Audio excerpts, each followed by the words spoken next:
Hi, ഞാൻ Anwar Torino. ഇന്ന് നമ്മൾ വന്നിരിക്കുന്നത് പാണ്ടിക്കാടാണ്. പാണ്ടിക്കാടിൻ്റെയും മേലാറ്റൂരിൻ്റെയും നടുക്കായ സ്ഥലത്താണ് നമ്മൾ വന്നിരിക്കുന്നത്. ഇവിടെ റിയാസ്ക എന്ന് പറഞ്ഞ ആളാണ് നമ്മളെ കസ്റ്റമർ ഇവിടെ നാട്ടിലില്ല.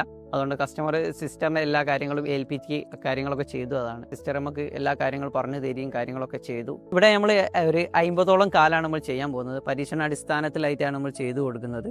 കുമ്പുക്കൽ തൈകളാണ് ഇവിടെ വെക്കാൻ ഉദ്ദേശിച്ചത്. ആ തൈകൾ വന്ന് കിടക്കുന്നുണ്ട് ഇവർക്ക് വേണ്ടിയിട്ട്. ഫസ്റ്റ് തന്നെ സൈറ്റിലെത്തി ലെവലിംഗ് കാര്യങ്ങളൊക്കെ ചെയ്തു. സൈറ്റിലെത്തി നമ്മളെ സിസ്റ്റർ നമ്മളെ കോൺടാക്ട് ചെയ്യുകയും ചെയ്തു. സിസ്റ്ററുമായിട്ട് നമ്മൾ സ്ഥലത്ത് പോയി കാണുകയും കാര്യങ്ങളൊക്കെ ചെയ്തു. അതിന് ശേഷം റിയാസ്കായിട്ട് നമ്മൾ വീഡിയോ കോൾ കാര്യങ്ങൾ ചെയ്തു. നമ്മൾ ഈ ഏരിയ ആണ് ഇവിടെ ചെയ്യേണ്ടത് നമുക്ക് പറഞ്ഞു തന്നു. ആ ഏരിയയ്ക്ക് അനുസരിച്ച് നമ്മൾ 50ഓളം കാല് നമ്മൾ സെറ്റ് ചെയ്ത് കൊടുക്കുകയും ചെയ്തു. 50ഓളം കാല് ചെയ്യുന്നത് 14 അടിയിലാണ്. നമ്മൾ 8 ഇഞ്ച് റൗണ്ടിൽ എർത്തോഗർ വെച്ച് കുഴിച്ചു. അതിലേക്ക് 4 ഇഞ്ച് പൈപ്പ് ഇറക്കി വെച്ചിട്ട് അതിന് ചുറ്റും കോൺക്രീറ്റ് ചെയ്തു. അതിനുശേഷം പൈപ്പിൻ്റെ ഉള്ളിൽ ഒരു 8mm കമ്പി ഇട്ടിട്ട് ഫുള്ളായിട്ട് കോൺക്രീറ്റും ചെയ്യും. പിന്നീട് അതിൻ്റെ മുകളിലേക്ക് 4 അടിയും വെച്ചിട്ട് ജോയിൻ്റ് ചെയ്തിട്ട് ഹൈറ്റ് കൂട്ടിയിട്ട് 14 അടിയും ഉൾഭാഗത്ത് ഫുള്ളായിട്ട് കോൺക്രീറ്റ് ചെയ്ത് മുകളിൽ ക്രോസിന് കമ്പിയും വെച്ചിട്ടാണ് നമ്മൾ ചെയ്ത് കൊടുത്തത്.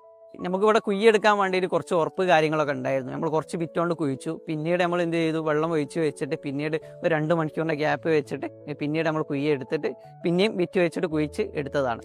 നമ്മളിവിടെ കോൺക്രീറ്റ് മിക്സ് ചെയ്തത് 3-3-1 എന്ന് വേണ്ടിയിട്ടാണ്. നമ്മൾ കാല് അടിയിൽ ഉറപ്പിക്കാൻ വേണ്ടിയിട്ട് ആ റേഷ്യോയിലാണ് നമ്മൾ ചെയ്തത്. അതിന് ശേഷമാണ് നമ്മൾ മുകളിലേക്കുള്ളത് റേഷ്യോ നമ്മൾ സെറ്റ് ചെയ്യുന്നത്. 4-4-1 റേഷ്യോയിലാണ് നമ്മൾ ഉൾഭാഗത്ത് ഒരു 8mm കമ്പി ഇട്ടിട്ട് ചെയ്യുന്ന റേഷ്യോ എന്ന് പറയുന്നത്. ഇന്ന് നമ്മളൊരു കസ്റ്റമർ ചോദിച്ചതാണ്, നമുക്ക് സിമെൻറ്റ് പൈപ്പിലാണോ ചെയ്യേണ്ടത് PVC പൈപ്പിലാണോ ചെയ്യേണ്ടത്, ഞാനൊരു തീരുമാനം എടുക്കാൻ വേണ്ടിയിട്ട് ഇങ്ങനെ നിൽക്കുകയാണെന്ന് പറഞ്ഞു. ഞാൻ പറഞ്ഞു, നിങ്ങൾ സിമെൻറ്റ് പൈപ്പ് തന്നെ ചൂസ് ചെയ്തോളി. നിങ്ങൾക്ക് 25 വർഷത്തേക്കും 30 വർഷത്തേക്കും ഗ്യാരണ്ടി ആയിട്ട് നമ്മൾ പൈപ്പ് സ്റ്റേണായിട്ട് നിൽക്കും എന്നുള്ള ഗ്യാരണ്ടി നമ്മൾ നൽകുന്നു പറഞ്ഞു കൊടുത്തതാണ്.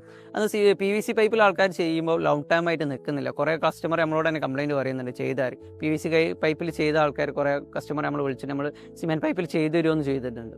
നമ്മൾ തിരുവനന്തപുരം നമ്മൾ കസ്റ്റമർ തന്നെ നമുക്ക് അവിടെ ഒരു 1000ഓളം പൈപ്പ് PVC ചെയ്തതാണ്. എന്നിട്ട് നമ്മൾ 200ഓളം പൈപ്പ് നമ്മൾ ചെയ്തു. ഇപ്പം അവർ കോൺടാക്ട് ചെയ്തെങ്കിൽ നമുക്ക് ഒരു 100 കൂടി ചെയ്ത് തരണമെന്ന് പറഞ്ഞിട്ട് കുറേ ആൾക്കാർ നമുക്ക് ഇതിനെക്കുറിച്ച് പഠിച്ച് കാര്യങ്ങളൊക്കെ ചെയ്യുന്ന ആൾക്കാരാണ്.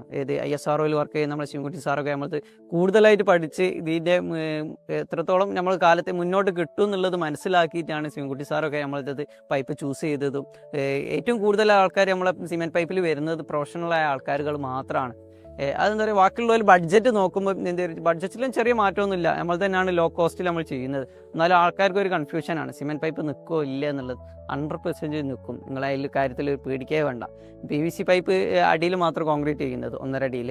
നമ്മളത് അതല്ല, നമ്മൾ ഫുള്ളായിട്ട് കോൺക്രീറ്റ് ചെയ്യുന്നുണ്ട്. സിമെൻറ്റ് പൈപ്പ് അടിയും കോൺക്രീറ്റ് ചെയ്യുന്നുണ്ട്, പൈപ്പിൻ്റെ ഉള്ളും കോൺക്രീറ്റ് ചെയ്യും. അതുകൊണ്ട് നിങ്ങൾ ലോങ് ടേം ആയിട്ട് നമ്മളെ സിമെൻറ്റ് പൈപ്പ് അവിടെ തന്നെ നിൽക്കും. അതിൽ ഒരു പേടി നിങ്ങൾ പേടിക്കേണ്ടിയില്ല. ഫുൾ ഗ്യാരണ്ടി നമ്മൾ തരുന്നതായിരിക്കും. സിമെൻറ്റ് പൈപ്പിൽ കുറുമൾച്ചി ചെയ്യാൻ താല്പര്യമുള്ളവൻ ടോറിനുമായിട്ട് ബന്ധപ്പെടുക. നമ്മൾ എവിടെ വേണമെങ്കിലും, കേരളത്തിൻ്റെ പുറത്താണെങ്കിലും നമ്മൾ ചെയ്തു തരും. അപ്പോൾ സൈറ്റിൽ വന്നിട്ട് വിസിറ്റ് ചെയ്തതിന് ശേഷം പിന്നീട് വർക്ക് ഷെഡ്യൂൾ ചെയ്യും. ഷെഡ്യൂൾ ചെയ്തിട്ട് നമ്മൾ വർക്ക് വന്ന് സ്റ്റാർട്ട് ചെയ്ത് തരും.